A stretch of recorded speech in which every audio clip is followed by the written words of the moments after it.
Hello everyone, मैं हूं अमित द्विवेदी। तो हम लोग इनकम टैक्स पढ़ रहे थे बीकॉम के लिए डॉक्टर एच सी मेहरोत्रा की बुक, जो कि साहित्य भवन पब्लिकेशंस की है। दो तीन वीडियो मैंने इसके पहले अपलोड करे थे, जिसमें आपको मैंने बेसिक पढ़ाया था टैक्सेशन के बारे में। उसके बाद रेसिडेंशियल स्टेटस देखा था हमने, जिसमें बहुत खास तो नहीं पढ़ाया था, बीकॉम लेवल का थोड़ा बहुत पढ़ा दिया था। लास्ट क्लास में मैंने सैलरी पढ़ाना स्टार्ट किया था आपको, फर्स्ट हेड जो है इनकम टैक्स का।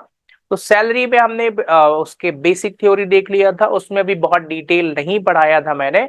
आखिरी में वीडियो के मैंने HRA house rent allowance calculate करना सिखाया था। तो आज हम न्यूमेरिकल क्वेश्चन करने वाले हैं। डॉक्टर एच सी मेहरोत्रा की बुक अगर आपके पास नहीं है तो भाई बुक तो ले लेना। बिना बुक के कैसे पढ़ोगे, ये बुक है। बहुत सारे कहते हैं सर पीडीएफ भेज दो हमें, और पीडीएफ मिल जाएगी, कोर्स ले लोगे तो सारी चीजें मिल जाएंगी। तो आप चाहो तो फिर पूरा कोर्स ही ले लेना। जितने की किताब आ रही है ना, उससे भी कम प्राइस में मैं आपको वीडियो लेक्चर बेच रहा हूँ, ठीक है। तो भाई आप वीडियो लेक्चर ले लो, पूरा कोर्स पढ़ो आराम से बैठ के, या लाइव क्लास पढ़ना हो तो लाइव भी जुड़ सकते हो। क्या ये वीडियो पूरा यूट्यूब पर रहेगा? देखो यूट्यूब पर कुछ वीडियोस रहेंगे स्टार्टिंग के, सैलरी का मैं अपलोड कर दूंगा, लेकिन सारा कोर्स तो यूट्यूब पर नहीं आएगा, ठीक है। तो अगर आपको सीरियसली पढ़ना है इनकम टैक्स तो आप ये क्लासेस ज्वाइन कर सकते हो। दो चार क्लासेस पढ़ लो और देख लो कैसा क्या है, बाकी चीजें अपन बाद में बात करते हैं आगे, ठीक है। चलो वापस आते हैं पढ़ाई पर। तो भाई पिछली क्लास में हमने क्या पढ़ा था? हमने सर पढ़ा था बेसिक, जिसमें सैलरी के बारे में थोड़ा बहुत बुक की लैंग्वेज आपने बताया था। बाकी आपने बोला था कि देखो यार फालतू की बातें नहीं पढ़ना है, सीधा सीधा न्यूमेरिकल क्वेश्चन करो जो पेपर में आता है, और उसके साथ साथ चीजें समझाता जाऊंगा मैं। क्लियर है? तो शुरुआत भी ऐसी ही करते हैं। आज हम न्यूमेरिकल क्वेश्चन करने वाले हैं। बुक का नाम बता ही दिया है मैंने, तो चलो शुरू करते हैं। और हाँ भाई, पुरानी किताब है तो कोशिश करो नई ले लो, नहीं है तो भी मैं काम चला दूंगा, है ना। जो चेंजेस हैं वो आप मेरे इस वीडियोस के माध्यम से पढ़ पाएंगे कि कौन कौन सी चीजें बदल रही हैं। ओके, चलिए स्टार्ट करें। अच्छा, जो हिंदी मीडियम के छात्र हैं वो क्या करेंगे? देखो भाई, चाहे हिंदी में पढ़ो या अंग्रेजी में पढ़ो, टर्म्स बहुत सारे ऐसे हैं जो आपको इंग्लिश में ही सीखना चाहिए, मैं यही रिकमेंड करूंगा। हाँ, मैं समझाने की पूरी कोशिश करूंगा कि आप हिंदी मीडियम के हो तो भी आपको पूरा समझ में आए। क्लियर हो गया? तो इट डजेंट मैटर, जो नरेशन यहाँ पर लिखेंगे वो तो अंग्रेजी में ही लिखते हैं, ठीक है। बाकी कुछ चीजें हैं जो कि मैं हिंदी में भी समझाता हूँ, तो हिंदी और इंग्लिश दोनों ही मीडियम के स्टूडेंट इसको पढ़ सकते हैं, ठीक है। Now come back to the question. Mister X जो है वो एक एम्प्लॉई है एक कंपनी में, जिनकी 15,000 रुपए पर मंथ, एक एक वर्ड को ध्यान से पढ़ना, ये इनकम टैक्स है। तो पर मंथ लिखा है, हर महीने की सैलरी है। He is a member of recognised provident fund, भाई वो एक उनकी जो फर्म होगी वो एक प्रोविडेंट फंड में मेंबर है। Which he and his employer contributes 15% of his salary. इतनी लाइन पढ़ते ही आपके दिमाग में क्लिप होना चाहिए कि सर आपने पिछली क्लास में पढ़ाया था कि एम्प्लॉयर का 12% से ऊपर का जो कंट्रीब्यूशन होता है वो टैक्सेबल होता है। दूसरे तरीके से बोले तो सर आपने बोला था कि एम्प्लॉयर कंट्रीब्यूशन 12% तक एग्जम्प्टेड होता है, उसके ऊपर टैक्स लगेगा। बिल्कुल सही है, मैंने यही पढ़ाया था। तो मतलब ये 3% ऑफ सैलरी टैक्सेबल हो जाएगा। अब एक चीज ध्यान से समझो, आपको पता है एम्प्लॉयर्स कंट्रीब्यूशन निकालने के लिए सैलरी का मतलब क्या होगा? सोचते रहना, ठीक है, अभी बताना फिर। During the year he was given credit of ₹12,000 as interest on the provident fund balance of 1 lakh. बहुत चालाक है ये किताब वाला, देखो कैसे। प्रोविडेंट फंड में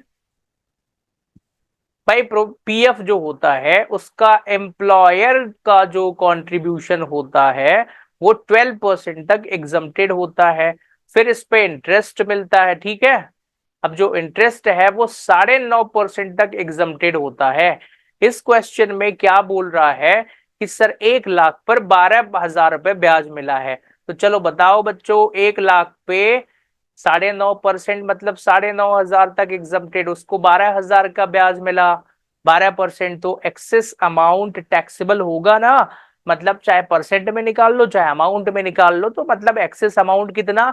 तो बाई 12,000 में 9,500 रुपए घटा दो, तो 2,500 रुपए इस पे टैक्स लग जाएगा। 2,500 रुपए अमाउंट पर ये टैक्सेबल होगा।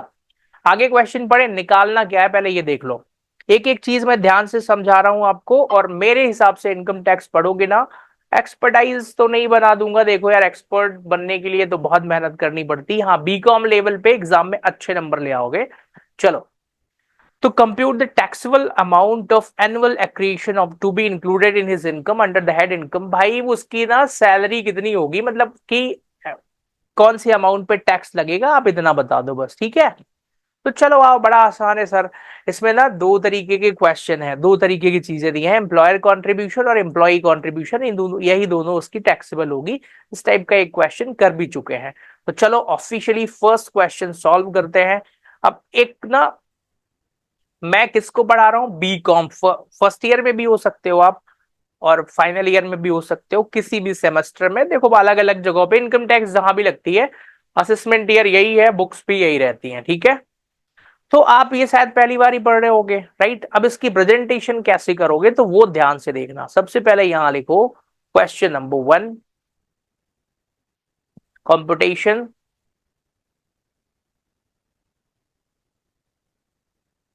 ऑफ, क्या निकालना है भाई, टैक्सेबल अमाउंट ऑफ,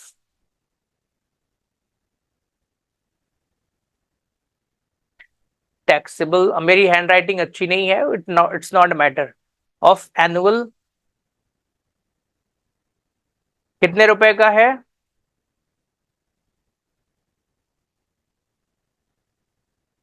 मैं हर बार ऐसी प्रेजेंटेशन नहीं लिखूंगा है ना, फॉर द असेसमेंट ईयर, अब थोड़ा शॉर्ट में भी लिखूंगा मैं, 2023 सर, असेसमेंट ईयर 24-25 है, हाँ जी 24-25 ले लो। क्लियर हो गया। इस तरीके से प्रेजेंटेशन करना है। फिर क्या सर, हम कॉलम खींचेंगे थोड़ा सा ना, और अच्छा बना लो बेटा, खींच लो, क्या दिक्कत है। तो आ जाओ यहां पर,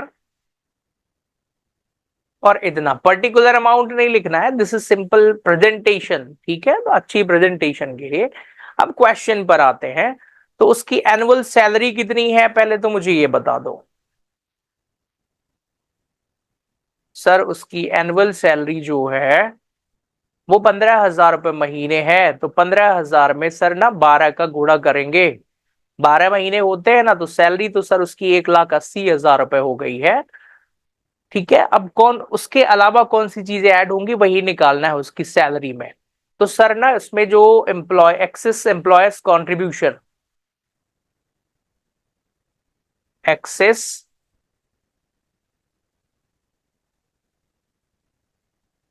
एम्प्लॉयर्स कॉन्ट्रीब्यूशन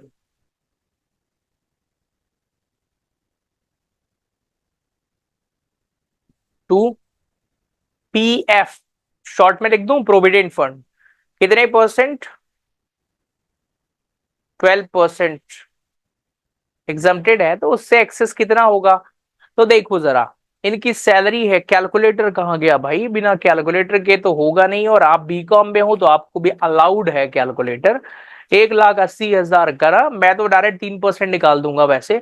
आप कहेंगे सर 3% क्यों निकालेंगे, क्योंकि बेटा वहां 15% लिखा है, 12% एग्जाम होता है, डायरेक्ट 3% निकाल के बाहर लिख दो। लेकिन क्योंकि मुझे थोड़ा अच्छे से समझाना है, ठीक है, तो मैं क्या करूंगा, क्या करूंगा मैं, 3% ही निकाल दो ना डायरेक्ट सर। चलो तो 1,80,000 का 3% निकाल दो यार, टैक्स कर दो वही, ठीक है। नहीं तो मैं पहले ना 15% निकालता, फिर 12 घटाता, फिर डिफरेंस एक ही बात है, इतने समझदार तो हो गई। चलो, अब दूसरे पर आते हैं, इंटरेस्ट,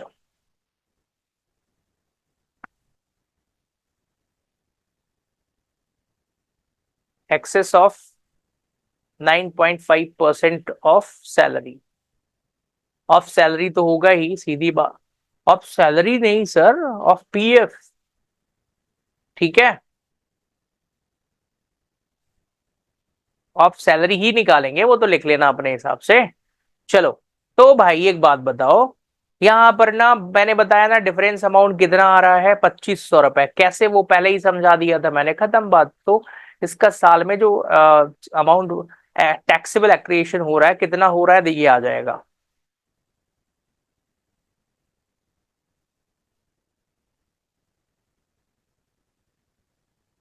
7,900, आंसर दिया है? क्या आप लोगों की आदत अभी भी पड़ी है आंसर देखने की? हाँ सर, बच्चे हैं अभी तो हम तो। चलो फिर देख लो आंसर, ठीक है। पहला क्वेश्चन कंप्लीट हो चुका है। दूसरा सर, हमें एचआरए निकालना है। अब एक बार और देखो ध्यान से। क्या आपको एचआरए निकालना सीखना है? बिल्कुल, बिना एचआरए निकाले तो आप टैक्स, पूरा टैक्स नहीं पढ़ पाओगे। वो एचआरए फाइनल पेपर में भी आता ही है। एचआरए का मतलब क्या होता है? House rent allowances. एक चीज और समझ लो, मैं ना इनकम टैक्स को बहुत सिंपल तरीके से पढ़ा रहा हूं। मैं बहुत सारी बुक्स की लैंग्वेज यूज नहीं करूंगा, मैं कॉमन लैंग्वेज यूज करूंगा, जिससे आपको चीजें थोड़ा और अच्छे से क्लियर हो जाए, ठीक है। तो एचआरए को अगर सिंपल सिंपल भाषा में कहें तो देखो, एम्प्लॉयर जो है एम्प्लॉई को किराया के मकान पर रहने के बदले या रहने के लिए पैसे देता है, ठीक है। तो उसमें कुछ लिमिट तक एग्जम्प्टेड है, बाकी टैक्स लगता है। तो उसी को हमको निकालना है कि भाई वो जो पैसे दे रहा है किराया के मकान में, हमको रहने के बदले में किराया दे रहा है, हाउस रेंट अलाउंस उसी को कहते हैं, तो कितना टैक्सेबल होगा। अगर यहां पर मैंने कल पढ़ाया था ना आपको कि अगर एम्प्लॉय अपने मकान में रहता है तो फिर एचआरए लेगा तो पूरा टैक्सेबल हो जाएगा, ध्यान रखना।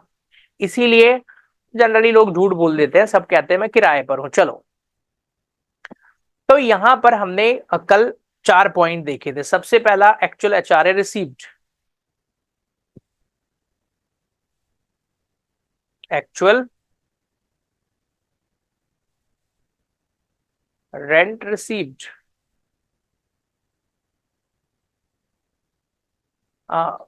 Which ever is less, WEL। ये वर्ड बहुत सारे आएंगे।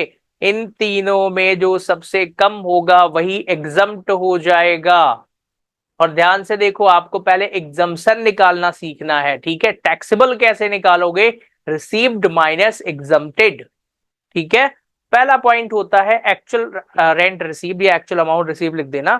दूसरा होता है रेंट पेड एक्सेस ऑफ कितने परसेंट? 10% of salary. और तीसरा होता है 40 या फिर 50% ऑफ सैलरी। सैलरी का 40 या फिर 50%। अब मुझे यहां पर ना दो चीजें समझानी है आपको। सबसे पहले सैलरी का मतलब क्या होता है, ठीक है। तो देखो, सैलरी का मतलब एचआरए पर्पस के लिए बेसिक सैलरी प्लस डीए, वो भी under the terms of employment, Hindi में लिखा होगा सेवा शर्तों के अंतर्गत। शर्त कैसे लिखते हैं? के अंतर्गत, under under the terms of employment. वैसे ये सारे यही होते हैं, फिर भी कई बार ऐसा लिख देगा कि वो नहीं है सेवा शर्तों के अंतर्गत। तो प्लस कमीशन, लेकिन कौन सा commission? Based on fixed percentage on turnover. आपको पता है इनकम टैक्स में ना एक एक छोटी छोटी चीजें, मतलब आपको समझना पड़ेगा, सीखना पड़ेगा, तब जाके एक्सपर्ट बनोगे। देखो जरा, पता है एग्जामिनर क्या करेगा? वो ना आपको सब कुछ सही दे देगा, कमीशन में ही दे देगा, पर वो ना ये वाला नहीं होगा, based on fix percentage on turnover. आपकी जब सैलरी का कैलकुलेशन गलत तो सब गलत है ना। तो हर एक छोटी छोटी चीज एचआरए में इतना ही जानना है आपको। पहला ना देखो, एचआरए इन तीनों में से जो कम होगा वो एग्जम्प्टेड हो जाएगा। अब सैलरी बता दिया मैंने और ये बता दिया। अब हम पढ़ना शुरू करते हैं क्वेश्चन। चलो, एचआरए कैसे निकालते हैं ध्यान से देखना आप। तो डायरेक्ट क्वेश्चन ही करवाता हूं, हालांकि मैंने कल बताया था, पर वो इलस्ट्रेशन था। आप कहोगे सर इलस्ट्रेशन हो सकता है आप रट के आ गए हो किताब से। हाँ, सामने ही सॉल्व था। अब ये तो रट के आओगे नहीं, तो यहां लगेगा दिमाग। चलो सॉल्व करते हैं। Compute the amount of house rent allowance which shall be included in the income under the head salary in each of the following cases, case 1, case 2, case 3। Okay, हम आराम से पढ़ेंगे। मुझे तो आराम से पढ़ाना है, कोई जल्दबाजी नहीं है। पर आप भी आराम से पढ़ना, ज्यादा होगा तो वीडियो को 1.25 की स्पीड से फास्ट कर लेना, आपको ये फायदा भी है ना। चलो, तो डायरेक्टली क्वेश्चन करते हैं सर। ये है क्वेश्चन नंबर सेकेंड, जिसमें हमको निकालना क्या है? हाउस रेंट अलाउंस निकालना है, ठीक है। तो कंपटीशन ऑफ, अरे यार अब पूरा तो नहीं लिखूंगा मैं, हाउस रेंट अलाउंस है ना। फॉर द असेसमेंट ईयर, पूरा लिख लेना आप, 2024-25, बार बार लिखोगे याद हो जाएगा। क्या ऐसी लाइन खींचना जरूरी है? हाँ खींच लेना। This is case one. तीनों केस अलग अलग करना पड़ेगा, हाँ सर कर लेंगे, क्या करोगे। तो चलो केस वन है, थोड़ा प्रेजेंटेशन शुरू में अच्छी कर रहा हूं मैं, बाकी तो ऐसे ही कर दूंगा, फिर देखना। आओ जरा। सर केस वन में ना पहला पॉइंट होता है actual HRA received.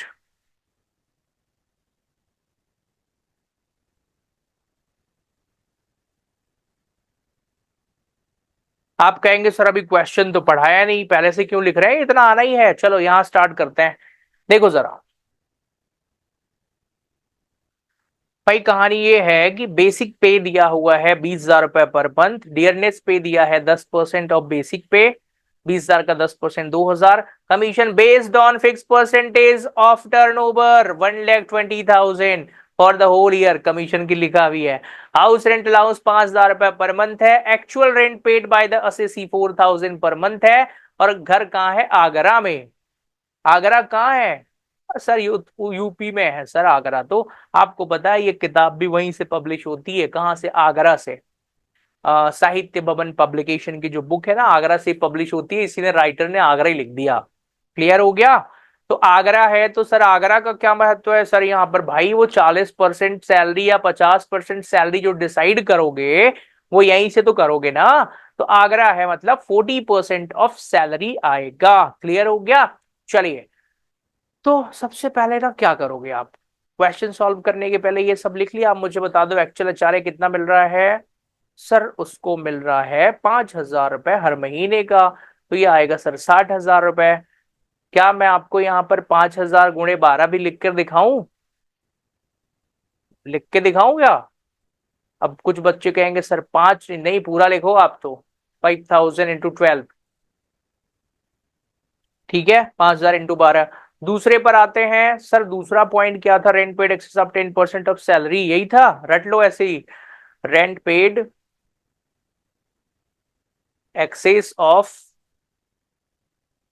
10% of salary. Hindi माध्यम के बच्चे भी ध्यान से सुनो भाई, आप भी अंग्रेजी में ऐसे ही प्रेजेंटेशन करना सीख लो। ठीक है, घबराओ मत। Rent paid excess of 10% of salary, इसका मतलब ये हुआ कि सर पहले ना सैलरी निकालनी पड़ेगी, तो यहां पर सैलरी का मतलब क्या हो गया वो देख लो जरा। सैलरी में आ जाएगा basic plus DA plus commission. अब ध्यान से सुनना जरा, इसकी बेसिक कितना है सर यहाँ पर? अब एक एक चीज देखना पड़ेगा ना, किताब तो है ही मेरे पास। सर इसका है 20,000 रुपए हर महीना, तो 20,000। और डीए कितना है सर इसका? 10% मतलब 2,000। 10% इतना ही हुआ ना, तो प्लस दो, मतलब 22,000, तो यही हो गया। और sir commission for whole year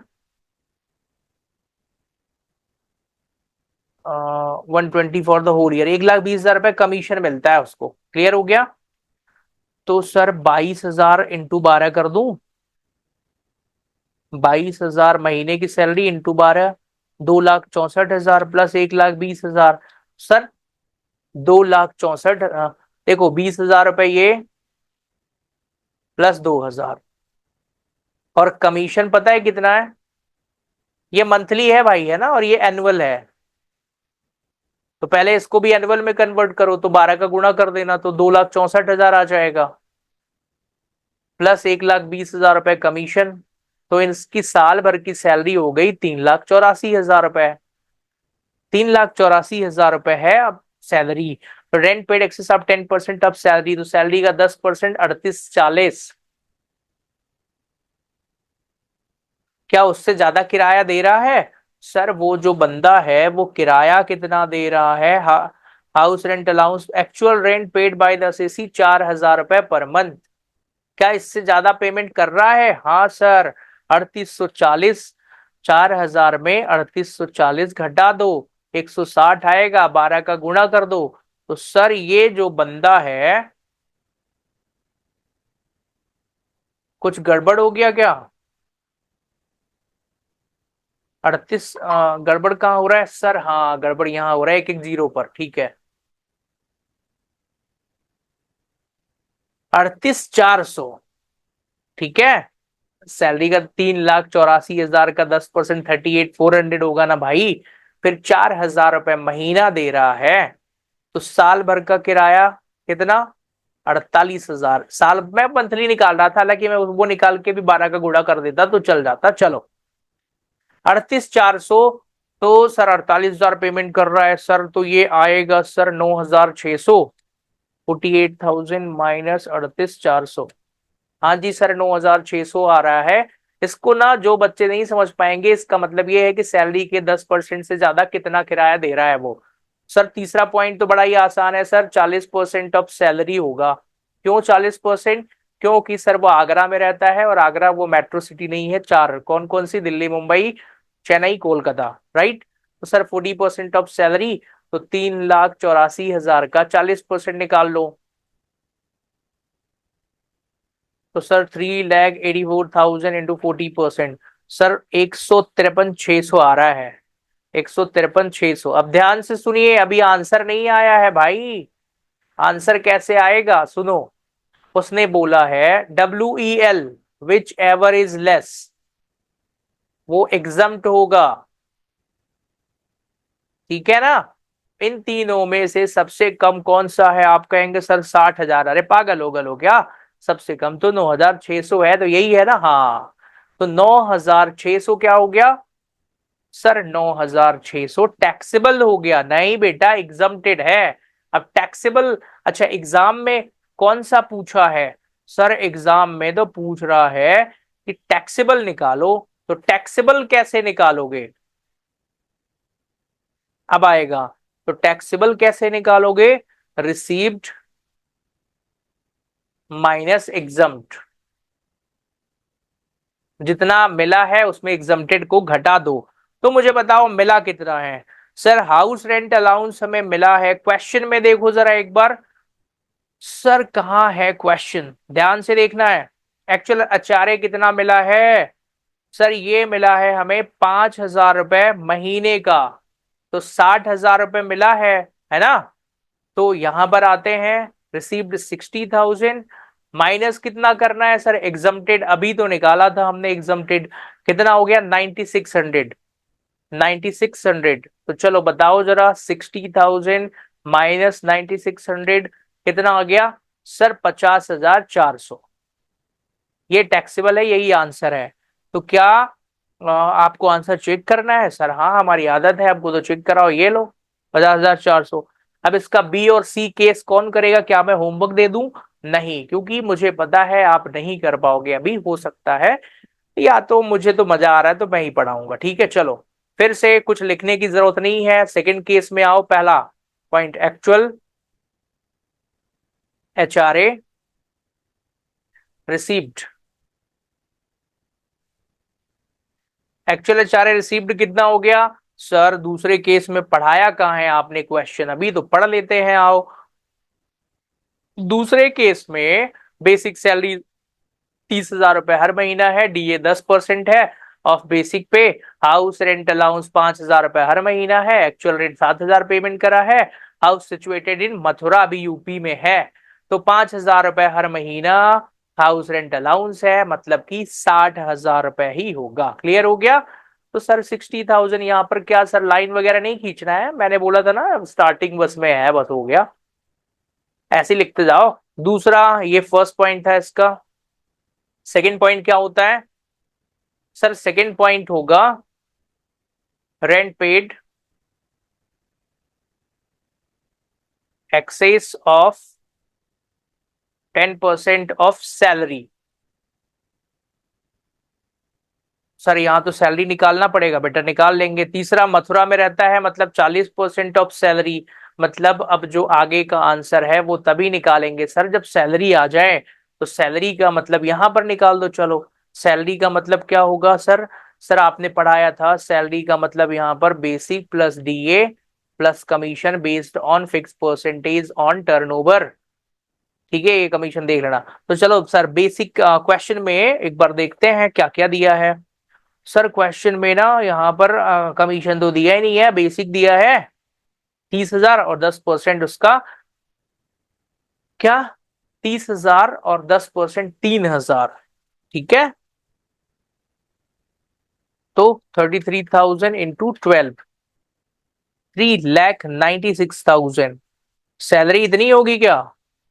बताओ जरा। नहीं सर, इतना तो नहीं होना चाहिए। कुछ और दिया है क्या, एक बार पढ़ते हैं। हाँ सर, डियरनेस अलाउंस नहीं है, ये क्वेश्चन नहीं यहां से है। बी पॉइंट मैं बुक में भी देखता हूँ। 30,000 रुपए हर महीना है, डियरनेस 10% ऑफ बेसिक पे, HRA actual rent paid, house Mathura, इतनी जानकारी ही दी है हमें। तो सैलरी कैसे निकालोगे आप, ये बताओ मुझे। और रेंट पेड कितना कर रहा है वो हर महीने? 84,000 है ना। पर सैलरी कैसे निकालोगे आप? 3,60,000 आएगा सर, सैलरी कैसे आएगा वो बताओ मुझे। चलो देखो, 12,000 इंटू, सॉरी, 30,000 इंटू 12, कितना? 3,60,000। ये क्वेश्चन ही आप गलत कर दोगे। Dearness allowance of 10% of basic पे लिखा है, इसके वाले में डियरनेस पे लिखा था ऑफ बेसिक पे। डियरनेस पे तो ले लिया, लेकिन अलाउंस कौन सा लेते हैं? Under the terms of employment, सेवा शर्तों के अंतर्गत। क्या इसमें सेवा शर्तें लिखी है? नहीं लिखी है, तो जब नहीं लिखी होगी तो नहीं लेंगे। मैं सच बता रहा हूँ, बहुत छोटी छोटी चीजें हैं, बहुत टेक्निकल है ना। तो यहीं से आपका क्वेश्चन गलत हो जाता है, इसलिए डीए नहीं लिया है, क्योंकि under the terms of employment नहीं है। इसके पहले वाले में क्या था सर, वहां पर क्या लिखा था? डियरनेस पे में ऐसा कुछ नहीं होता है। क्लियर हो गया? चलिए आगे बढ़ जाएं। तो सर अब तो क्वेश्चन समझ में आ ही चुका है, आप सिर्फ बेसिक की बात कर रहे हैं। तो 30,000 था, 30,000 में ही 12 का गुणा कर दिया, तो सैलरी हमारी 3,60,000 रुपए आ गई। 3,60,000 का 10% सर कितना होता है? 36,000 रुपए। और वो बंदा जो है वो किराया दे रहा है सर 7,000 महीना, तो साल भर का ना 84,000 रुपए दे रहा है। तो सैलरी के 10% से ज्यादा कितना पेमेंट करा है सर? 48,000 रुपए, 48,000। और सर हमारी सैलरी ना आपने बताया 3,60,000 है, उसका 40%, तो सर 3 4 का 40%, 1,44,000 रुपए आ जाएगा। WEL अगेन, आओ कहानी वही लिखो। WEL मतलब विच एवर इज लेस, इन तीनों में से जो कम होगा वो एग्जम्प्ट होगा। ये एक एक लाइन ना ऐसे ही लिखो, ज्यादा अच्छा है, बस राइटिंग अच्छे से कर लेना मेरे से। इन तीनों में से कम कौन सा है सर? 48,000 रुपए। तो एक बात बताओ मुझे सर, यहां पर ना टैक्सेबल निकालना है। टैक्सेबल कैसे निकालते हैं जरा? सर टैक्सेबल का फॉर्मूला आपने ही तो बताया था। टैक्सेबल कैसे निकालेंगे sir? Very easy, received minus exempt. तो अब क्वेश्चन नंबर थर्ड एक बार फिर से पढ़ते हैं। वो भी आधा करवाया था, बट क्लास डिस्टर्ब हो गई थी क्योंकि। तो चलो थर्ड वाला शुरू से पढ़ते हैं एक बार, ठीक है। अब देखो जरा, क्वेश्चन नंबर थर्ड में क्या है। श्री राम जो कि कहाँ रहते हैं? इलाहाबाद में। भाई इसका नाम प्रयागराज हो चुका है। और प्रीवियस ईयर में 31 मार्च 24 को उनकी डिटेल दी है। वो 3 जगह नौकरी करते हैं, एक्स के यहाँ, वाई के यहाँ और जेड के यहाँ पर, जहां उनकी सैलरी अलग अलग है। तो 6 महीने कर रहे हैं वो एक्स के यहाँ पर, जहां उनको 12,000 रुपए हर महीने मिलता है। डियरनेस पे मिलता है, फॉर्मिंग पार्ट ऑफ बेसिक पे। सुनो, ये वाला डीए सैलरी में जुड़ेगा, क्योंकि ये बेसिक पे का पार्ट है, लिखा हुआ है, ठीक है। 1,000 रुपए हर महीना। हाउस रेंट अलाउंस जो है वो 2,000 रुपए पर मंथ दिया हुआ है, ठीक है। फिर वाई के यहाँ पर 4 मंथ की बेसिक पे उनका 15,000 रुपए महीना है, डीए 25% ऑफ बेसिक पे। कमीशन परसेंटेज पर दिया है तो लेंगे ही लेंगे। हाउस रेंट अलाउंस 2,500 रुपए। फिर जेड के यहाँ पर 2 महीने की नौकरी करते हैं, 20,000 रुपए हर महीने की। डियरनेस अलाउंस 1,000 रुपए पर मंथ है। हाउस रेंट अलाउंस 3,000 रुपए महीना है। और वो अपने घर में रह रहा है। सुनो, जब वो अपने घर में रहता है वो पीरियड फुल्ली टैक्सेबल होता है, तो इसको कोई कैलकुलेट करने की जरूरत ही नहीं है। क्लियर हो गया? वो हर केसेस में 3,000 रुपए हर महीना रेंट पे कर रहा है। तो आपको कैलकुलेट करना है एचआरए। एचआरए निकालना हमने डिस्कस किया था, फिर भी चलो एक बार बता देता हूं। देखो एचआरए निकालते कैसे हैं। एक्चुअल एचआरए रिसीव्ड, फिर rent paid excess of 10% of salary, और 40 और 50% ऑफ सैलरी। इस क्वेश्चन में क्या है कि वो इलाहाबाद मतलब प्रयागराज में रहता है, तो वो 40% वाली कैटेगरी में आता है। चलो सबसे पहले ना उसका हम सैलरी निकालते हैं। सैलरी कितना होगा भाई उसका बेसिक पे? पहले वाले केस में कितना था, मैं बुक को ना यहाँ पर रख लेता हूँ। तो जरा देखो, उसका बेसिक पे पहले केस में था सर 3,000 रुपए महीना, तो 3,000 इंटू 6 18,000 रुपए हो जाएगा। डीए 1,500 रुपए लेंगे मैंने बोला था, तो कमीशन यहाँ पर है नहीं, उसकी सैलरी यहाँ 19,500, यहाँ 16,000 रुपए महीना और कमीशन है तो 21,000 रुपए, यहाँ 2,000 रुपए, सॉरी 16,000 4 महीने के हिसाब से 4,000, और यहाँ पे उसको 8,000 मिलता है 2 महीने का, तो 16,000 ये सैलरी हो गई उनकी। अब अपन ना कैलकुलेशन भी यहीं पर कर लेते हैं आगे, ठीक है। एचआरए भी यही निकालते हैं, लीस्ट ऑफ थ्री, तीनों में जो सबसे कम होगा वही होगा। तो सबसे पहला पॉइंट क्या आता है, actual HRA received. Actual HRA कितना कितना मिल रहा है मुझे बता दो जरा एक बार। सर इसको ना यहाँ पे मिल रहा है 6,000 रुपए, और इसको सर 10,000 रुपए, और इसको यहाँ पे 6,000 रुपए मिल रहा है। दूसरा क्या होता है, excess of 10% of salary, 10% of salary, तो सैलरी का 10% से ज्यादा, देखो कैसे निकालेंगे। यहाँ पे सैलरी का मतलब क्या हुआ, वो किराया दे रहा है सर 18,000 रुपए, है ना। देखो ऐसे निकालते हैं, वो किराया कितना दे रहा है सर 18,000 रुपए, और सैलरी का 10% कितना है 1,950, तो वो कितने रुपए ज्यादा दे रहा है, यहां पर आएगा अमाउंट कितना आएगा 160-50। दूसरे पर आते हैं सर, यहां पर दूसरे केस में वो जो अमाउंट पे कर रहा है 12,000 रुपए, सैलरी का 10% सर 2,100 रुपए होगा, 10 में दो जाएंगे दो, तो 9,900 रुपए आ जाएगा। तीसरे केस में सर, यहां पर तीसरा जो केस है ना, उसमें एक्सेस अब वो कोई रेंट पे ही नहीं कर रहा है क्योंकि वो अपने मकान में रहता है, क्लियर हो गया। तीसरा केस, अब यहां पर थर्ड जो पॉइंट आता है 40% ऑफ सैलरी, ये तो आसान है। तो सैलरी सबके ऊपर निकाल लिया था हमने, 19,500 को 40% निकाल दो भाई, 19 चौक कितना होता है 19 38 और 76 और 2 78, तो 7,800। फिर यहां पर कितना आ जाएगा 8,400, कैलकुलेट करते जाओ एक बार। और सर यहाँ पे 6,400। चलो इन तीनों में जो सबसे कम होगा वही एग्जम्प्टेड हो जाएगा ना, हमको तो टैक्सेबल निकालना है। पहले ना आप एग्जम्प्ट एग्जम्प्ट बताओ कितना है। सर जो सबसे कम है यहाँ पर तो सर 6,000 कम है, बिल्कुल सही बात है। सर यहाँ पर 8,400 कम है, बिल्कुल सही बात है। और सर यहाँ पे निल कम है, बिल्कुल सही बात है। ओके, तो एग्जम्प्ट कितना हुआ ये बताओ। तो सर एग्जम्प्ट हो गया निल, क्या हम इसीलिए पढ़ रहे हैं निल के लिए, हाँ जी। तो टैक्सेबल कैसे निकालते हैं भाई, टैक्सेबल एचआरए सर वो हो जाएगा रिसीव्ड माइनस एग्जाम। अब एक बात बताओ मुझे, तीनों का क्या टैक्सेबल अलग अलग निकालना है। तो यहां पर रिसीव्ड कितना हो रहा है मुझे ये बताना, 6,000, और एग्जाम्ड भी 6,000, तो यहां पर टैक्सेबल होगा निल। सर यहाँ पर रिसीव्ड हो रहा है 10,000, एग्जाम्ड 8,400, तो यहाँ पर 1,600। सर यहाँ पे रिसीव्ड हो रहा है 6,000, एग्जाम्ड है निल, तो टैक्सेबल कितना होगा 6,000। तो टोटल टैक्सेबल एचआरए कितना होगा 1,600 प्लस, आदमी तो एक ही है ना, तो दोनों जोड़ोगे ना 7,600।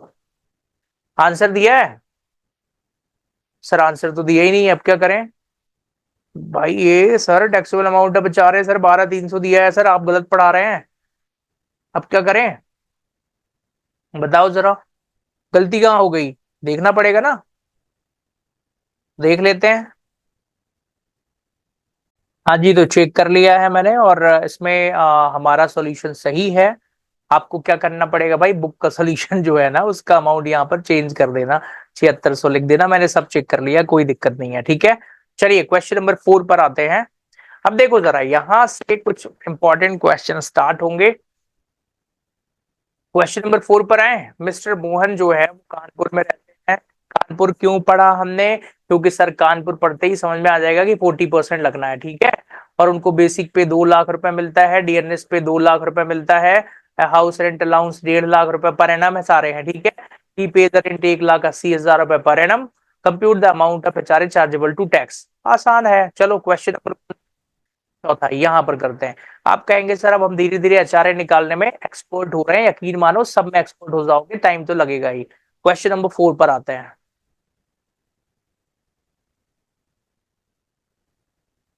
तो कैलकुलेशन नहीं लिखते हैं यहां पर, सॉरी, कंपटीशन।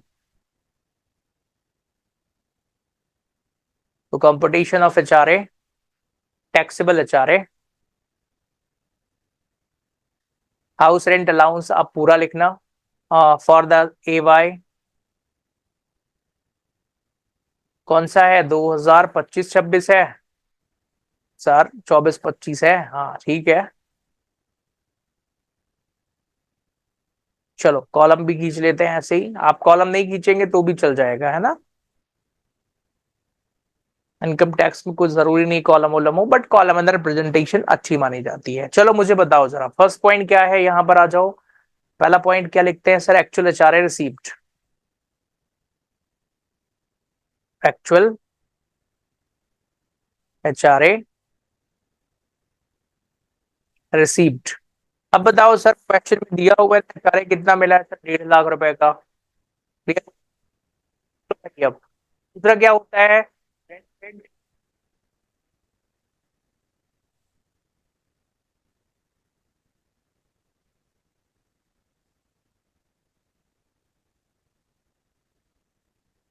तो सर सैलरी का मतलब अभी निकाल देते हैं। तीसरा यहाँ पर 40% ऑफ सैलरी ले लेंगे, ठीक है। देखो प्रेजेंटेशन सबका सेम ही होगा, तो यहाँ पे फाइनल जो अमाउंट आएगा, least of three which ever is less, WEL, वो क्या हो जाएगा? एग्जम्प्ट। हमको क्या निकालना है भाई? टैक्सेबल निकालना है ना। सॉरी, हमको क्या निकालना है? टैक्सेबल। तो टैक्सेबल कैसे निकालेंगे? ये फाइनल प्रेजेंटेशन है, एग्जाम में भी ऐसे लिखते जाना आप तो। टैक्सेबल यहां निकाल देंगे, रिसीव्ड माइनस एग्जम्प्ट। चलो फाइनल आंसर यहां निकालेंगे, लेकिन इसके पहले सैलरी लिख लूं मैं। तो चलो, सैलरी का मतलब क्या होगा? ये वर्किंग नोट होगा। सर सैलरी का मतलब होता है बेसिक प्लस डीए, कौन सा? Under the terms of employment वाला, plus commission based on fix percentage on turnover. तो सर यहाँ पर ना जो उसकी बेसिक सैलरी दी हुई है, जरा देखो कितनी है सर? 2 लाख रुपए, और 2 लाख रुपए दिया हुआ है हमको डीएनएस पे। डीएनएस पे पूरा ले लेते हैं, उसके अंदर एम्प्लॉयमेंट नहीं देखते हैं, एक एक बात को नोट करना। तो सर उसकी जो टोटल सैलरी होगा ना, 2 लाख प्लस 2 लाख, मतलब उसकी टोटल सैलरी कितनी हो जाएगी सर? 4 लाख रुपए। 4 लाख का 10% 40,000 होगा। अब देखो जरा, उसने किराया कितना पेमेंट करा है मुझे ये बताओ। तो 40,000 तो उसकी 10% सैलरी है, और वो कितना पे कर रहा है सर? 1,80,000 साल भर का, है ना। तो सर कितना ज्यादा पेमेंट कर रहा है वो? 1,40,000 रुपए। Rent paid excess of 10% of salary. Sir उसकी सैलरी जो है ना, 4 लाख रुपए है, जिसका 40% होगा 1,60,000 रुपए। तो सर इन तीनों में से जो सबसे कम है वो 1,40,000 है, तो वही एग्जम्प्टेड हो जाएगा 1,40,000। सर इस टैक्सेबल कैसे निकालते हैं? 1,50,000 मिला है, जिसमें सर 1,40,000 का एग्जम्पशन है। तो आंसर आएगा सर टैक्सेबल का 10,000। यही हमारा फाइनल आंसर होगा। क्या बुक में दिया है? हाँ दिया है, ठीक है, ओके। चलिए क्वेश्चन नंबर 5 पर आते हैं। अगेन अभी बेसिक कैलकुलेशंस करनी है, अब थोड़ा थोड़ा देखो चीजें बढ़ेंगी, यहाँ ना। यहाँ पर आ गया क्या? हाँ भाई यहाँ पर आ गया, क्या करना है? From the following compute the income from salary of mister Suresh. ध्यान से सुनिए, यहां से कंप्लीट क्वेश्चन आना शुरू हो रहा है। इनकम फ्रॉम सैलरी निकालना है। एक बार क्वेश्चन पढ़ते हैं। ग्रॉस सैलरी दी है इतना, medical expenses directly paid by the employer to private practitioner 25,000 रुपए, medical expenses directly paid by the employer to hospital approved by the chief commissioner of income tax 50,000 रुपए, reimbursement of medical expenses incurred by the employ in hospital approved by. भाई कितना बीमार रहता है ये? Expenses on travelling abroad including that of attendant borne by the employer, ये 1.5 लाख रुपए। Expenses incurred on stay and treatment abroad bone by the employer, अच्छा ये बीमार पड़ के बेचारा विदेश दवाई करवा रहा है। Out of 6 amount permitted by the reserve bank of India. भाई ठीक है ना, जब रिजर्व बैंक ही परमिटेड कर रहा है तो क्या करोगे, मतलब उसको इतना पैसा उसके एम्प्लॉयर ने दिया है, आप तो ये बताओ उस पर टैक्स कितना लगेगा। यहां से कंप्लीट क्वेश्चन शुरू होता है। तो चलो स्टार्ट करें। क्वेश्चन नंबर कौन सा है सर? क्वेश्चन नंबर 5 है। अब देखो जरा, मेहनत यहां से शुरू हो रही है तो मेहनत चलो करते हैं। क्वेश्चन नंबर 5 है ना, मैं तो एक एक क्वेश्चन करवा दूंगा। तो competition of income from salary, अब हमारा मतलब सैलरी चैप्टर बिल्कुल फाइनली स्टार्ट हो चुका है। फॉर द ए वाई, आप एग्जाम में ए वाई नहीं पूरा लिखना, असेसमेंट ईयर 2024-25, एक सिंगल लाइन खींचना है बस। यहां चाहो तो डबल करके वो पर्टिकुलर अमाउंट वाला लाइन भी बना सकते हो, बट ठीक है नहीं बनाओगे तो भी चलेगा। चलो बस ये सिंपल सा था। अब यहां पर आते हैं, देखो जरा, सबसे पहले सर उसकी ना ग्रॉस सैलरी कितनी है वो दी हुई है क्वेश्चन में, मतलब वो बेसिक दिए हुए सब मिला करके। सर ग्रॉस सैलरी ना उसको 3 लाख रुपए की मिल रही है तो लिख देंगे 3 लाख रुपए। फिर सर उसको मेडिकल एक्सपेंडिचर मिल रहा है, मेडिकल एक्सपेंडिचर कौन सा वाला मिल रहा है sir? Directly paid by the employer to private, paid by, paid to direct लिख देता हूं यार, प्राइवेट आप पूरा लिख लेना, ये नरेशन के चक्कर में मत पड़ो। मेडिकल कितना है सर? देखो जरा यहां पर अब एक एक चीज समझना बहुत इंपॉर्टेंट है। 25,000 रुपए दिया है तो इस पे कोई एग्जाम्शन नहीं है, क्योंकि इसने कहा पेमेंट कर दिया है, directly paid by the employer to private medical practitioner. Private medical practitioner को 25,000 रुपए का पेमेंट करा है तो इस पे टैक्स लग जाएगा। क्लियर हो गया? तो ये पॉइंट ऐसे ऐसे लिखते जाओ। फिर अगले वाले पर आए, medical expenditure directly paid by the employer to approved hospital, तो इसको लिखोगे मेडिकल एक्सपेंसेस किसको दिया है? अप्रूव्ड हॉस्पिटल को। अब यहीं पर मैं आपको पढ़ाता भी जाऊंगा। देखो अगर अप्रूव्ड हॉस्पिटल को कुछ भी पेमेंट करता है तो वो एग्जम्प्ट होगा, याद कर लो ये रूल है भैया, अलग से मैं नहीं पढ़ा रहा हूं, तो यहीं पे समझते जाओ, क्वेश्चन में सिचुएशन आती जाएंगी मैं समझाता जाऊंगा। तो अगर हमारा एम्प्लॉयर अप्रूव्ड हॉस्पिटल को कुछ भी पेमेंट करता है वो एग्जम्प्टेड होगा। क्लियर हो गया? अब रिम्बर्समेंट पर आ जाओ।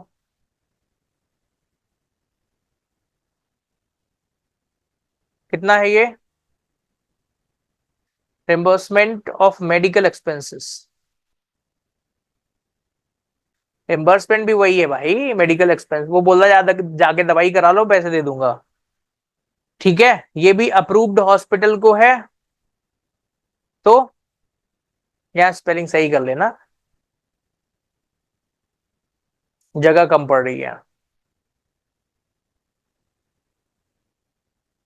अप्रूव्ड हॉस्पिटल को कुछ भी पैसा देगा तो वो एग्जम्प्टेड हो जाएगा। क्लियर?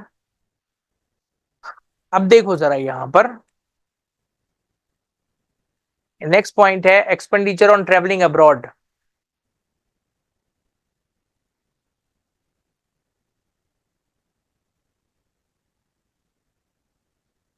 ये बहुत टेक्निकल पॉइंट है।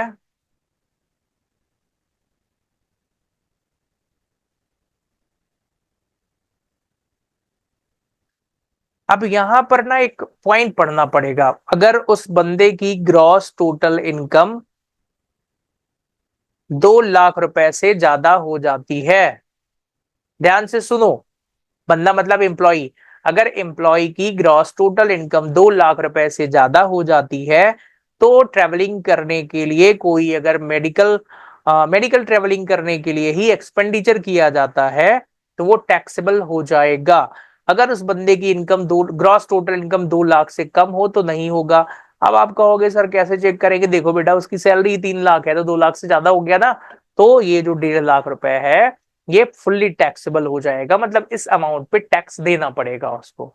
अगर ये ग्रॉस टोटल इनकम 2 लाख रुपए से ज्यादा हो जाती तो टैक्स नहीं देना पड़ता इस 1.5 लाख पर। क्लियर हो गया? उल्टा बोल दिया शायद मैंने, तो देख लेना। चलो, expenditure to on stay on treatment abroad,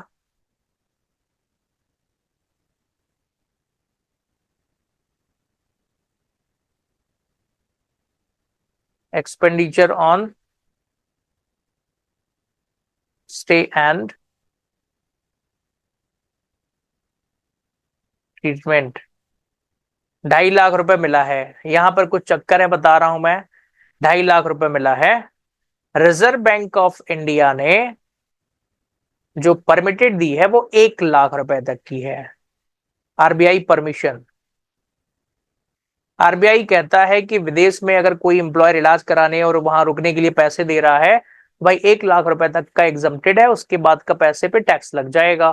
तो 2.5 लाख रुपए दिया है ना, तो 1 लाख एग्जम्प्टेड है, तो 1.5 लाख रुपए पे इस पे भी टैक्स लगेगा।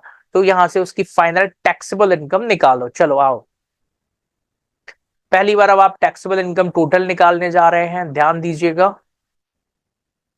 तो यहां पर अब हम टोटल करेंगे। यहां जो आएगा वो क्या कहलाएगा? Gross total income. एक चीज समझो, अगर मैं आपको ना ये मेडिकल वाला ही, अब आईएमपी क्वेश्चन है, ये भी आ सकता है, अलग से पढ़ाऊंगा ऐसे समझ में नहीं आता, इसलिए सवाल के साथ ही ना ये लॉ पढ़ते जाओ, सही है। चलो, 3 लाख ऊपर था और 3 लाख ये हो गया, तो भाई कितना हो गया? नहीं सर, 25,000 भी था, हाँ, 6,25,000। अब यहां पर माइनस कर देंगे स्टैंडर्ड डिडक्शन,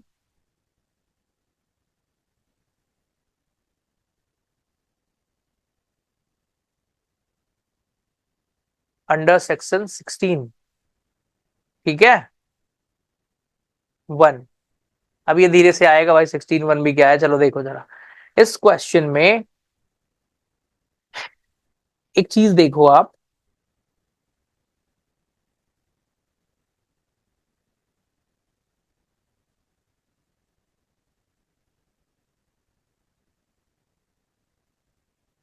एक सेकेंड रुकिएगा।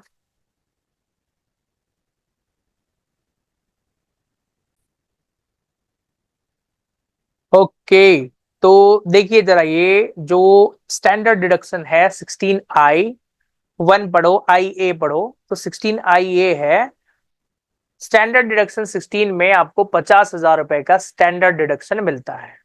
अब आप कहेंगे सर स्टैंडर्ड डिडक्शन तो आपने पढ़ाया नहीं है, तो देखो जरा, यहाँ पे सबसे पहले कौन सा मिलता है आपको? Standard deduction under section 16(IA), जिसको 1 भी पढ़ सकते हो आप। दूसरा होता है एंटरटेनमेंट अलाउंस, गवर्नमेंट एम्प्लॉय के केस में मैक्सिमम लिमिट 5,000 रुपए है। तीसरा होता है प्रोफेशनल टैक्स। क्लियर हो गया? इनकी डिटेल भी जैसे ही क्वेश्चंस आएंगे ना आगे पढ़ा दूंगा मैं। मेडिकल वाला देखो, यहां पर समझो, मेडिकल वाला ना एक बार मैं पूरा फिर से चार्ट बनवा के अलग से पढ़ा दूंगा। देखो एक्चुअल में समझो, आप इनकम टैक्स कैसे समझोगे, एक बार ना आप ये न्यूमेरिकल करते जाओ मेरे साथ में। आपको ना फर्स्ट टाइम सारी नई चीजें हैं, फिर जब आप सेकेंड टाइम जब आप रिवीजन करोगे ना क्वेश्चंस करने के बाद, तो ज्यादा अच्छे से चीजें समझ में आएंगी। अभी जैसे अब मेडिकल का आपको पता चल गया ना, इसकी लिमिट है, फिर मेडिकल का मैं पूरा पढ़ा दूंगा कि भाई अगर इन इंडिया में ट्रीटमेंट कर रहा है, अप्रूव्ड हॉस्पिटल में है, तो सब एग्जम्प्टेड हो जाएगा। फिर वो अगर विदेश जा रहा है तो कितनी लिमिट है, ये वो सब अलग से आप धीरे धीरे जान जाओगे। तो इसी तरीके से पढ़ो। क्लियर हो गया ना? चलो ओके, आगे बढ़े। तो सर यहां पर एक बात बताइए, ये स्टैंडर्ड डिडक्शन निकालने, तो ग्रॉस टोटल इनकम में स्टैंडर्ड डिडक्शन घटा दो, स्टैंडर्ड घटाने के बाद फाइनली आ जाएगा इनकम फ्रॉम सैलरी। 625 पर 50,000 कितना लगेगा? 575,000। अब आप कहेंगे सर इस पर टैक्स निकालना सिखाओ, देखो सीखेंगे आगे चल के, don't worry.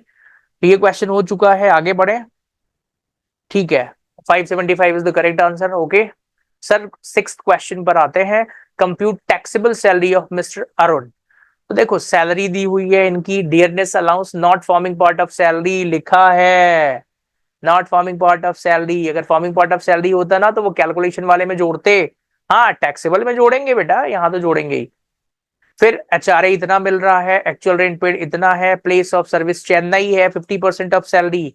CCA, city compensatory allowance, medical allowance 100 रुपए पर मंथ। तो इन दोनों का क्या करना है बताऊंगा मैं। क्लियर हो गया? चलो सैलरी निकालो उसकी। अब एक चीज देखो आप, धीरे धीरे अब आप जो यहां पर पढ़ रहे हो ना, अब आप समझो इस क्वेश्चन को, आपने समझा? आप कहेंगे हाँ सर इसमें सैलरी दिया है, सब कुछ दिया है। बेटा इस क्वेश्चन में एचआरए की कैलकुलेशन करने के साथ साथ आपको निकालना है टैक्सेबल इनकम। तो आने वाले क्वेश्चनों में ऐसे ही होगा। मतलब आपको ना समझो कैलकुलेशन सीखनी है, अभी एचआरए आएगा, फिर कार का आएगा, पर गजेट्स में सुविधाएं, फर्निश्ड हाउस, अनफर्निश्ड हाउस। बाद में जब आप आने वाले 10 क्वेश्चनों में ये सारी चीजें सीख जाओगे ना, फिर कंप्लीट क्वेश्चन एग्जाम में ऐसे ही आएगा। तो इस क्वेश्चन को करने के लिए आपको क्या आना चाहिए? एचआरए की कैलकुलेशन आना चाहिए, बाकी टोटल इनकम निकाल देंगे।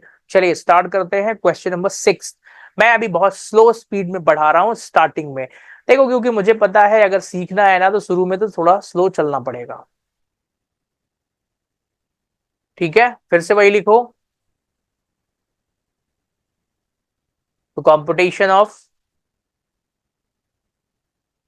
ग्रॉस टोटल इनकम है ना, टैक्सेबल सैलरी लिख दो, अभी तो सर सैलरी निकाल रहे हैं ना, taxable salary. Assessment year for the A Y 2024-25। Clear हो गया? चलिए आगे बढ़ते हैं। तो जिन लोगों ने अभी पढ़ना शुरू नहीं किया है भाई, अब पढ़ना शुरू कर दो टैक्स। वैसे भी सारे लोग पढ़ते नहीं है, थ्योरी पढ़ के चले जाते हैं। पर मैं ये वीडियो उनके लिए बना रहा हूं जिनको पढ़ना है सीरियसली, भले 10% बच्चे ही होंगे। आ जाए क्वेश्चन करते हैं। सर इस क्वेश्चन में कौन सा था? ये क्वेश्चन नंबर कहाँ गया, यहां देख लेते हैं। ऊपर लिखा है, हाँ, 6 क्वेश्चन में सबसे पहले आपको सैलरी दी हुई है, तो उसकी बेसिक सैलरी लिखो जरा।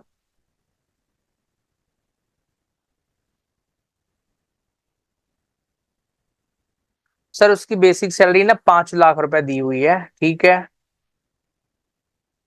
फिर सर उसको डीए मिल रहा है, dearness allowance not forming part of salary, 20,000 रुपए। यहां तो बेटा टैक्स निकालेंगे ना, ठीक है।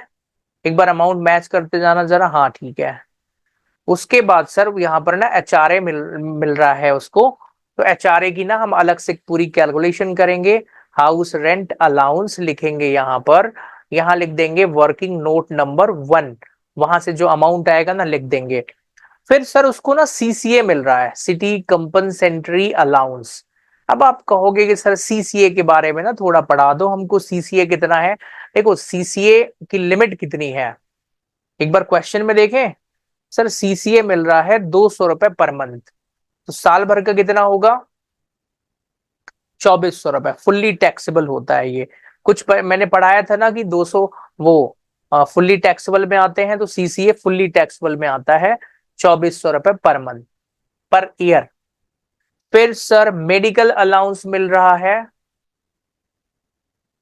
ध्यान से सुनना। मेडिकल अलाउंस जो भी मिलता है, कितने रुपए मिल रहा है? सर 100 रुपए पर मंथ, फुल्ली टैक्सेबल होता है। 100 × 12, 1200 रुपए। एचआरए का कैलकुलेशन अभी कर ही लेंगे, तो यहां पर हमारा आ जाएगा सर ग्रॉस सैलरी, मतलब ये स्टैंडर्ड प्रेजेंटेशन है क्वेश्चन की। ग्रॉस सैलरी, इस पे माइनस कर देंगे सर स्टैंडर्ड डिडक्शन,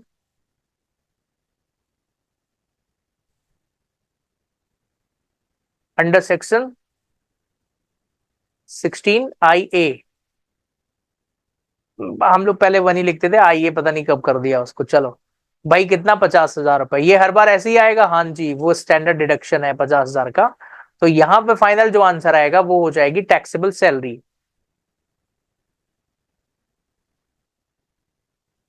अभी कैलकुलेशन करना बचा है, कौन सी कैलकुलेशन बचा है sir? HRA.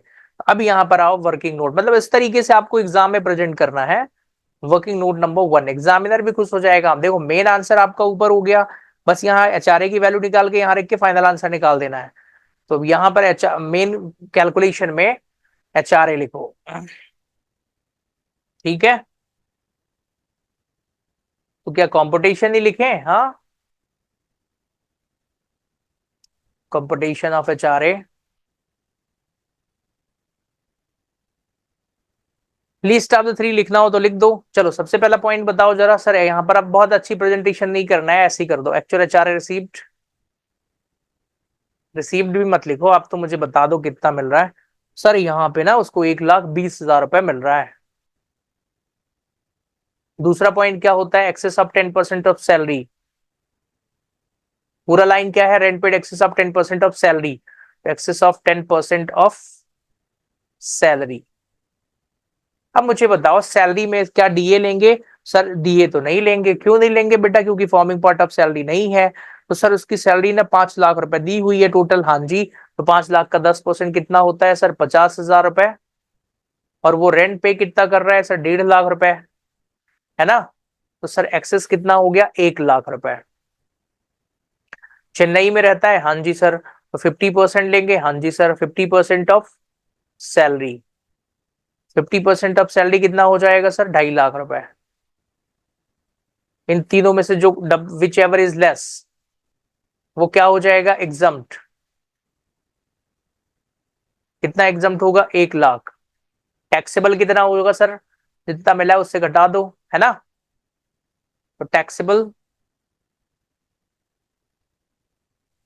Received minus exempt. ये मैं बार बार इसलिए लिख रहा हूं कि आपको आदत पड़ जाए। तो 1,20,000 माइनस 1 लाख, नहीं तो मैं डायरेक्ट लिख दूं 20,000, वहीं पे जाके खत्म। चलो अब यहां पर आओ वापस। HRA आपने निकाल लिया, हाँ जी सर निकाल लिया 20,000 रुपए। चलो टोटल कर दो, फाइनल आंसर निकाल दो। सर कहानी ये है कि 5 लाख और 40,000 और 42 और 43 और 600, 5, 43, 600, 543,600,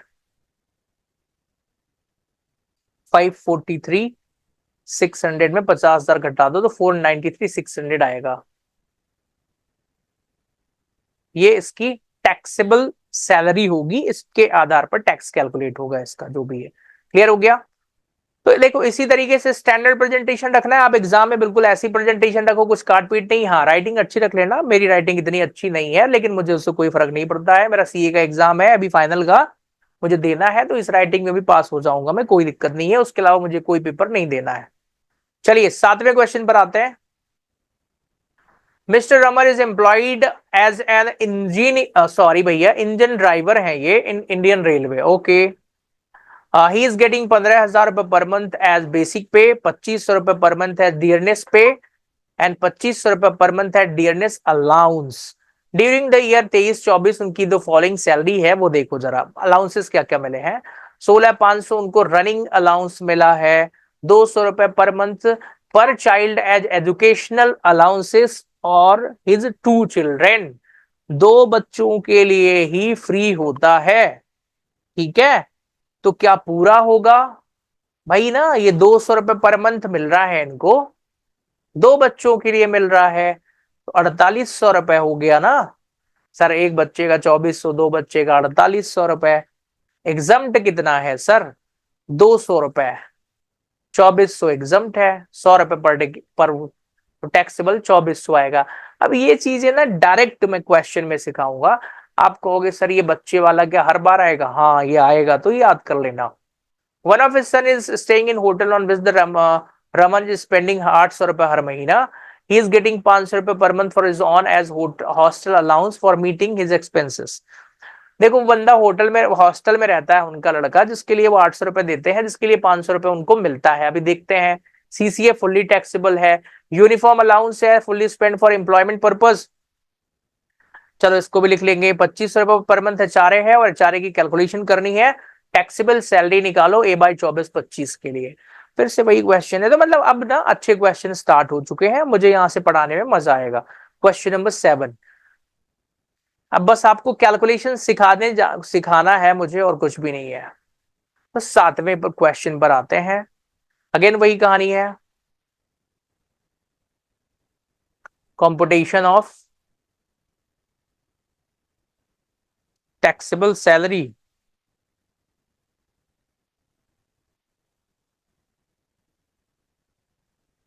फॉर द असेसमेंट ईयर 2024-25। मुझे लगता है इन दो क्वेश्चनों में ही आपको बहुत सारी चीजें समझ में आ गई हैं कि एग्जैक्टली क्वेश्चन कैसे करना है। ठीक है, मतलब आपको ये मेन सॉल्यूशन है, इसके बीच में कैलकुलेशंस आएंगी, हर क्वेश्चन में कुछ ना कुछ नया आएगा, ये बात भी कंफर्म है। वो नई चीज मैं पढ़ाता जाऊंगा, इसी तरीके से हम पूरा चैप्टर पढ़ेंगे। और इसी तरीके से यही नहीं, आगे की सारी चीजें भी ऐसे ही पढ़ेंगे। चलो स्टार्ट करते हैं सर, क्वेश्चन सॉल्व करना शुरू करते हैं। बिल्कुल शुरू कर दो भाई। बेसिक पे बताओ जरा, सातवां क्वेश्चन है ना ये।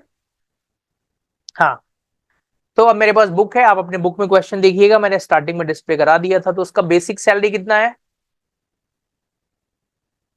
सर? उसका बेसिक सैलरी है 1,80,000 रुपए। सर उसको डियरनेस पे, मैं शॉर्ट में लिखूंगा यार, है ना सर। डियरनेस पे मिल रहा है उसको टोटल 30,000 रुपए का। इज गेटिंग 15,000 तो सैलरी ही हो गई, 1,80 है ना, और 2,500 रुपए है तो 30,000 होगा। मैं टोटल लिख रहा हूँ, ठीक है ना, एनुअल निकालते हैं ना। फिर डियरनेस अलाउंस डीए मिल रहा है सर उसको, डीए भी 2,500 रुपए मिल रहा है, तो सर वो भी 30,000 रुपए हो जाएगा। ओके। फिर सर रनिंग अलाउंस मिल रहा है उसको। अब ध्यान से सुनना है,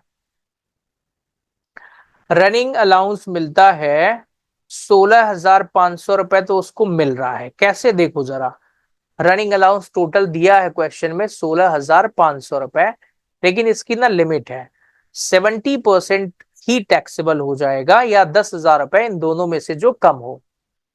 आप कहेंगे सर ये क्या चक्कर है? हाँ भाई, अब याद करना पड़ेगा।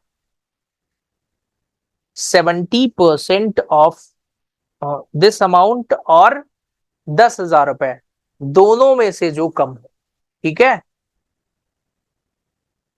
70% ऑफ 16,500 और 10,000, विच एवर इज लेस। मतलब वो ये कह रहे हैं, देखो जरा, रनिंग अलाउंस का कॉन्सेप्ट ये है कि आपको जितना भी मिलता है ना, आप उसका 70% या 10,000, दोनों में से दो कम होगा, उस पर टैक्स लग जाएगा। तो चलो निकाल देते हैं भाई, 16,500 का 17% कितना होता है? 11,550। Sorry, which ever is less is, तो 11,550। ठीक है, और 10,000। देखो एग्जाम्प्ट कितना है वो निकालना है हमें। तो सर ये जो आ रहा है ना, 16,500 और 11,550 आ रहा है, माइनस 16,500 करो करो जरा, 4,950 आ रहा है। ठीक है, समझ में आ गया? ओके। फिर sir education allowance,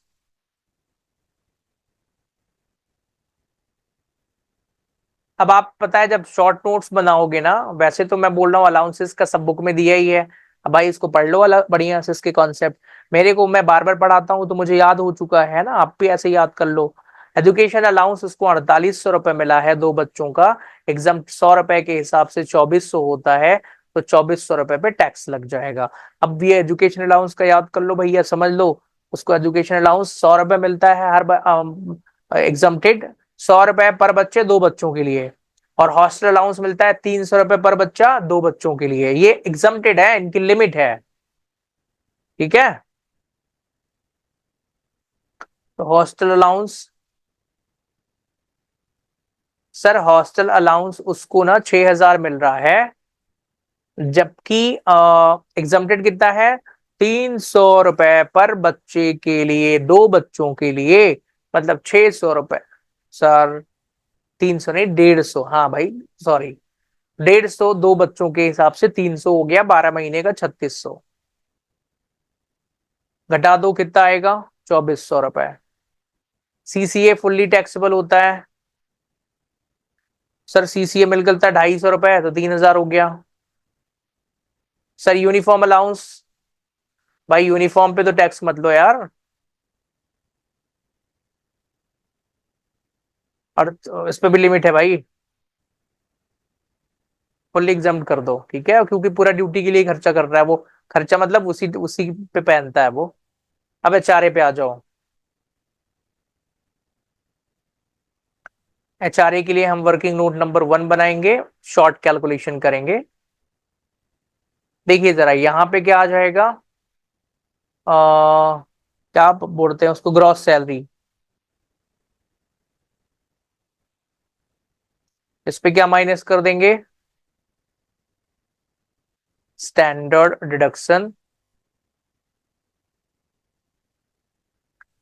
under section 16 IA 1। कितना, 50,000 रुपए, ये हर केस में माइनस करते ही है। तो यहाँ पे फाइनल जो आएगा वो क्या आ जाएगा, टैक्सेबल सैलरी। अब क्या करना है वो देखो जरा।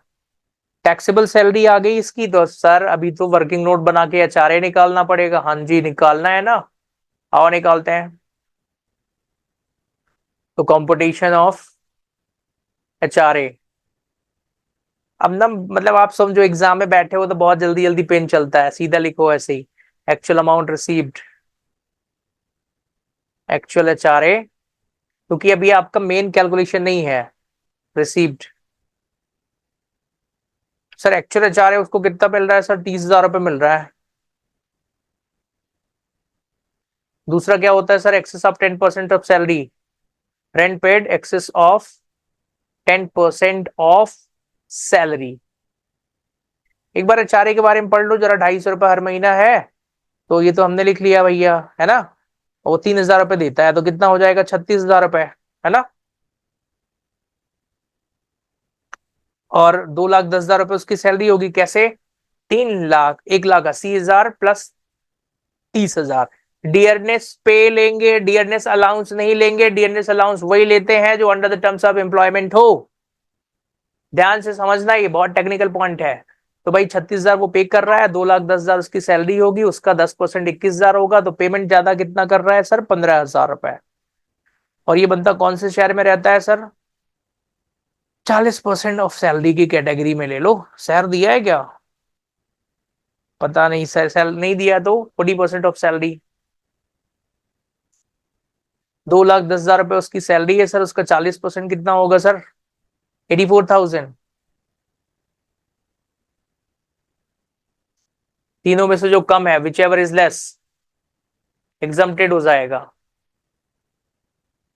सर 15,000 एग्जम्प्टेड है, तो सर उसको 30,000 मिला है, तो टैक्सेबल, सॉरी,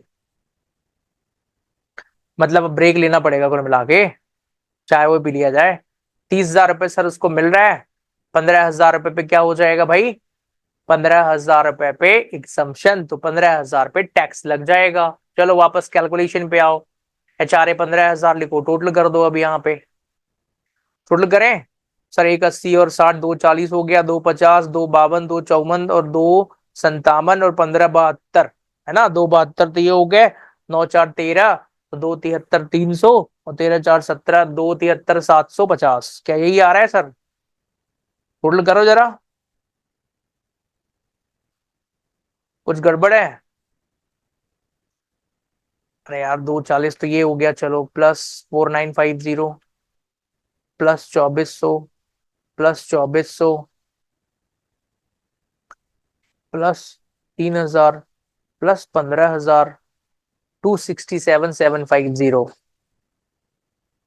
267। कैलकुलेटर रख के बैठना सब लोग, 50,000 घटा दो, कितना आएगा, अरे जल्दी घटा दो, 217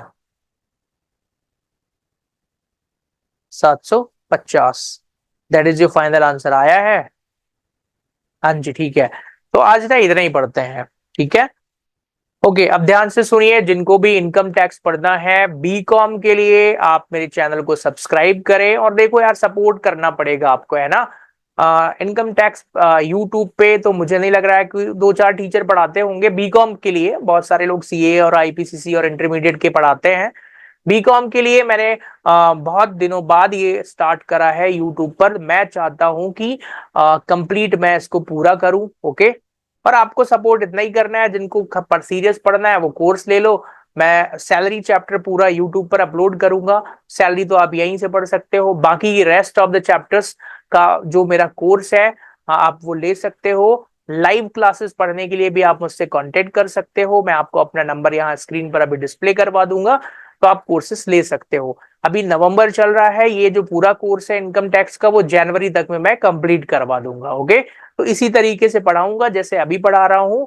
एक एक क्वेश्चन सॉल्व कराऊंगा। हाँ, बुक के सारे क्वेश्चन जरूरी नहीं है कि सॉल्व कराऊं, अगर इरेलेवेंट चीजें होंगी जो, वो हटा दूंगा। आखिरी तक पढ़ाऊंगा, थ्योरी पार्ट भी कवर कराऊंगा। ओके, तो थैंक्स फॉर कनेक्टिंग। अगर आपको अच्छा लगे तो अपने बी कॉम के जो भी फ्रेंड्स हैं, इनकम टैक्स पढ़ रहे हैं, बुक का नाम कंफर्म बता दिया है मैंने, डॉक्टर एस एम शुक्ला की book Sahitya Bhawan publication, sorry doctor S C Mehrotra की बुक है साहित्य भवन पब्लिकेशन की, उसको पढ़ा रहा हूं मैं। ओके, तो चलिए इसको देखिएगा। थैंक्स फॉर कनेक्टिंग, मिलते हैं अगली क्लास में। Bye bye to all of you.